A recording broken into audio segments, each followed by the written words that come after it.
love canning. It's something I've actually become a little bit obsessed with. Canning is your roadmap to get to fast food that's healthy. So if you want to have sort of easy, convenient meals in a jar are the way to go. You can do all kinds of things and can it, from soups and stews to filling for pies, chicken pot pies. The options are endless. Once you learn the foundations of canning, you can stock your pantry with all you need to start quick, easy meals. Literally, you can cook dinner in 30 minutes or less when you have everything canned and ready. You're just combining ingredients at this point. So let's talk about how to can today. Now, the USDA currently recognizes 3 forms of canning as safe. Now, you can do your own research here, but personally, I choose to really follow the safety guidelines. I feel like with canning, it's risky if you don't follow those safety guidelines, and nothing is worth making your family sick. So let's talk about the 3 types of canning that are safe and approved. So if you're a total beginner to canning, I highly recommend you start with water bath canning. This is a water bath pot, and look, it's not scary at all. A lot of people think canning is so scary, but it's not. A water bath pot is literally just a giant pot with a lid and a rack that fits down inside. And water bath canning is great for things like pickles, fruits, jams, and jellies, anything with a naturally higher acid level. So you can do tomato sauce, salsa. There are endless things you can just with a water bath, and it's literally a big pot. And here's how it works. You fill it up with water all the way up, and you put your rack inside, and then you add your jars, okay? You can fit, in this one, 7 jars, or 7 quart jars. You could do more if you're doing pies. And your jars need to be covered by at least an inch of water at the top of the pot. And then you get it boiling. And once it is at a full rolling boil with your jars in the pot, you start your timer. And you let it boil for the amount of time your recipe calls for. So for water bath, it's usually not very long. Like for pickles, for instance, to water bath pickles, it's 10 minutes. To water bath salsa, it's like 25 minutes. So lots of ways you can use this, and it's just a simple pot. And here's a little tip. Water bath canners, at least where I live, show up in thrift stores constantly. I have bought like 7 water bath canners, gifted them to friends and family because I just see them every time I'm in Goodwill. So before you go and spend a ton of money, check your local thrift store. But just a big pot with a canning rack and a lid is all you need to start water bath canning. The second kind of canner, and this is the newcomer to the scene, is called a steam canner. Maybe you've seen one of these, maybe you haven't. Even a lot of people who've been canning for years have never seen a steam canner. So let me introduce you to my friend. So first, I gotta tell you why we need a steam canner. So I'm canning on an electric stove top, and when I'm using a water bath like this, when it's full of water, this is incredibly heavy, and it's risky to can on my glass top stove with a really, really heavy pot. So a water bath canner requires a lot of water for the process, but a steam canner is kind of built differently. You can use a steam canner for any recipe that calls for a water bath canning. This is not a pressure canner. So again, this is for foods like fruits, tomatoes, pickles, those higher acidity foods that can be safely water bath canned can be steam canned. And the advantage is, look at this, your pot is a huge dome lid, but the actual pot itself is quite shallow, okay? So it's just a few inches tall, and then there's a rack that sits right down in it. So when you're using a steam canner, you add 2 quarts of water to this pan. And then you place your jars on top, like this, and you fill it up, and then you put your lid on, and there is a gauge on top of the steam canner that you follow depending on the zone that you live in. And so like for me, I'm in zone 1. So I look, and it's based on your elevation. This is so easy to figure out. I promise the directions walk you right through this. It's so simple. But you just watch the little gauge dial, and when it gets into the right spot for my altitude, I start my timer. And use the same amount of time the recipe called for if I was water bathing, but I'm gonna do it in the steam canner. So for me, the big advantage is a steam canner is so much lighter weight to work with.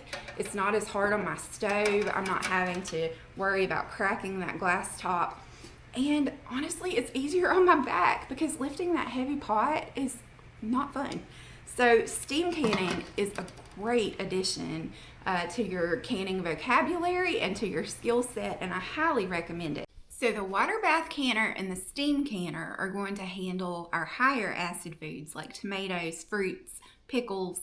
But when we want to can vegetables or meats, things like green beans or carrots or soups or broths or chicken or beef or any of the things you might want to can like that, you're gonna need a pressure canner. Now, do not freak out. People are unnecessarily afraid of these things, and we're about to take the fear out of it together. So let me explain to you how this fancy canner works and how you can put it to work in your kitchen. So the number one fear that most people have about pressure canners are that they will explode during the canning process. But the good news, friends, is you really don't have to worry about that happening. So even if your granny used to can, and like mine did, she would make me leave the kitchen while she was canning because she thought it was too dangerous for children to be in the kitchen. Modern pressure canners are made differently than what our grannies were canning with, and I'm going to show you what I mean. So this is my pressure canner, and I'm going to take the lid off and show you. So there is a gauge here that tells us the pounds of pressure that we're canning with. We have a weight right here, and the weight slips right on top, just like that. And then there's a valve here, okay? And there's also one here. These two valves, particularly this one, are safety valves. And so if at any point the pressure gets too high in your pot because you're not doing what you're supposed to do and watching it, that's when that happens. If that happens, in a modern day pressure canner, these valves would pop out at that point and let the steam escape and the pressure would come down. So that would prevent the whole canner from exploding. Like in the old days, there were no safety valves and the lids would just explode off and people could get really hurt. But we've improved things. It's 2025 and today's canners are much safer. So do I can with my kids in the kitchen? Yes, I do, and I don't worry about it. So the process of pressure canning is actually pretty simple. People get intimidated by it, but let's talk through it. So your first step is you're going to prepare your jars. However your recipe calls for, you're going to get them ready, pack them, put your lids, put your rings on, and then you're going to put them in your pressure canner with your water. Now, every pressure canner is a little bit different, so you've got to check your manual. I use a Presto, and mine calls for 3 quarts of water. So I start with 3 quarts of water in it, then I add my jars, and I seal it up, okay? Once we put our lid on, you'll see here, it rotates to seal and locks in place. Now our lid is locked on. Now at this point, I would put it on my stove, and over like medium-high heat, I'm gonna take the weight off the top, and we're gonna let the pot begin to heat up. And as it does, the water inside will start to steam. And as the steam builds up in the pot, steam will start to come out of this little valve. When you start to see steam coming out, you set a timer for 10 minutes. And you're gonna let steam flow for 10 full minutes. You cannot cheat on this part. If you do, your canner will not build pressure and it won't work right. So 10 minutes of steaming. After 10 minutes is up, you come in and you put your weight back on. And at that point, the pressure will begin to build in the pot, and you can watch on your gauge till it gets to the appropriate pressure level for your elevation. So typically it's 10 pounds of pressure, and then you add 1 pound for every additional 1,000 feet above sea level. So here where we live, we're at 1,100 feet elevation, so I can at 11 pounds of pressure. But there are many, many charts that you can Google to help you figure out what your pressure needs to be for your elevation. A quick Google will help you figure that out. So that's how you pressure can, and then you process when it gets to the level of pressure you want it to be at for your recipe. you set a timer, and then you keep it there. So you may have to turn the dial on your stove up or down and adjust as you go to keep it at the right level of pressure for the called for amount of time. So for instance, if I'm canning bone broth in my pressure canner, it needs to can at 11 pounds of pressure for 25 minutes. So once my pressure comes up to 11 pounds, I set a timer for 25 minutes. And during that 25 minutes, I'm not off doing other things. I'm not vacuuming. I'm not going out to the garden. I'm watching my canner, and I'm constantly adjusting my stove to keep it at the right level of pressure until that timer goes off. Now, once it goes off, it's so simple to finish. All you do is turn the burner off on your stove and leave it alone. And as it comes back down and the pressure goes down slowly when it's done, this little valve right here on the top, you see right here, when it's full of pressure, that valve lifts and it will be sticking up. And so once it drops back flat, like you see it now, you know it's time to open your canner. It's cool enough to open. So let's talk for a minute about what canning supplies you're actually going to need to start this process. So most importantly, of course, you're going to need a canner. So you can do either a water bath canner and a pressure canner, or you could do a steam canner and a pressure canner, or you could just buy a pressure canner and you could treat it like a water bath pot by not sealing the lid. And then you only have to buy one canner and it can have multiple purposes. Personally, I still prefer a steam canner. So I would invest in a steam canner. They're usually around $60. And then a pressure canner. This is the Presto 16 quart. Now that doesn't mean it holds 16 quart jars. That's including the water space and the air space. It actually holds 7 quarts at a time. So I really like this one. I'm using an aluminum canner. Again, it's a little lighter weight since I'm on a glass top stove. But you're gonna need your canner. Then you're also gonna need a couple of supplies. You're gonna need some jars, okay? And I would encourage you not to go spend a bunch of money on jars because you can probably find some used ones for free or very, very cheap. So I did a Facebook post when I started canning, and I just asked my friends and family, hey, does anybody have like old canning jars? Check your grandma's basement, ask your parents, because I'm learning to can and I need jars. Within a week, I had like over 500 jars brought to my house from people who were just happy to get rid of them. So, and the old jars are so good, y'all. They don't make them as good as they used to. So don't be afraid to use old jars. As long as the rims are still in good shape, they're perfectly fine. Check for any cracks, but I love the old jars. Canning lids come with a 2-part system. So you have your flat lid, like you see here, that attaches, and once it's canned, it's flat, and you can't pull it off. I mean, it's on there. And then you have a ring. So while the cans or the jars are in your canner, you're gonna have the ring on to hold that lid down because it's not sealed yet. But as the jar heats up, it's gonna start to seal. And the magic actually happens when your jars come out of the canner.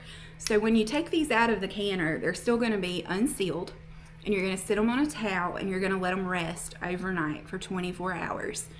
And when you do that, when you come back the next morning, all of them should be sealed down tight. And a lot of times you'll hear that little pop or ping when they seal, and it's the best feeling ever. But once your lids are sealed, you can come back in and remove the rings. And I actually suggest that you do that before you store your jars. It's best not to store canning jars with the rings on them, because let's say that this seal is not actually a great seal and it looks like it's sealed, but it maybe some liquid came out, or maybe my rim had like a little chip and I missed it. And let's say 2 days from now, my seal pops because it's not great. If I have the ring on it and it's holding that down, I'm not gonna notice that it has come unsealed. And it can even reseal itself, but the food inside has been contaminated and is no longer safe. So take your rings off, and then you can do a quick check by just mashing down to see if they're still sealed, or you can even pick them up by the lid. Just pick it up by the lid. That's called the pickup test to make sure they're good and sealed. You also have different sizes you can use. So this is a quart, this is a pint, and you also have different mouth sizes. This is wide mouth, this is regular mouth. Personally, wide mouth is my preference. They're easier to feel, it's easier to get in there and work and do stuff, but Unfortunately, with old jars, when you're collecting used, most of them are regular mouth. So the wide mouths are harder for me to find for free or cheap, but I love them. But regular mouths are available in abundance. Either one works perfectly well. And then you also have the option of little jam jars. How cute is this guy? This is blackberry jam from our homegrown blackberries, I should say. And so you can do lots of gifts with canning at Christmas. I love to give a loaf of fresh made bread with a small jar of apple butter, and then like a little bottle of homemade vanilla extract and some dried herbs. It makes a beautiful little gift pack. So give that a try. And then I feel like we should just have like a really candid conversation about canning lids, because I know this question is going to come up. There are many brands of lids, and no, they are not all created equally. I have tried literally every brand on the market except for the reusables. I prefer disposable lids. It's just easier. But I will tell you, hands down, there is one brand that has won time and time and time again for me, and that is 4 Jars. So this is the brand that I use and can with. I get almost 100% seal rate. All last summer we canned probably 800 to 1,000 jars last summer, and I think we had maybe 1 that didn't seal. Like, that's crazy. My favorite is 4 Jars, and I really love that this is also a Christian company. It's a family business, and they're the sweetest people. So 4 Jars is a great company to buy your lids, and you can buy them in bulk. So I get them in boxes of 100.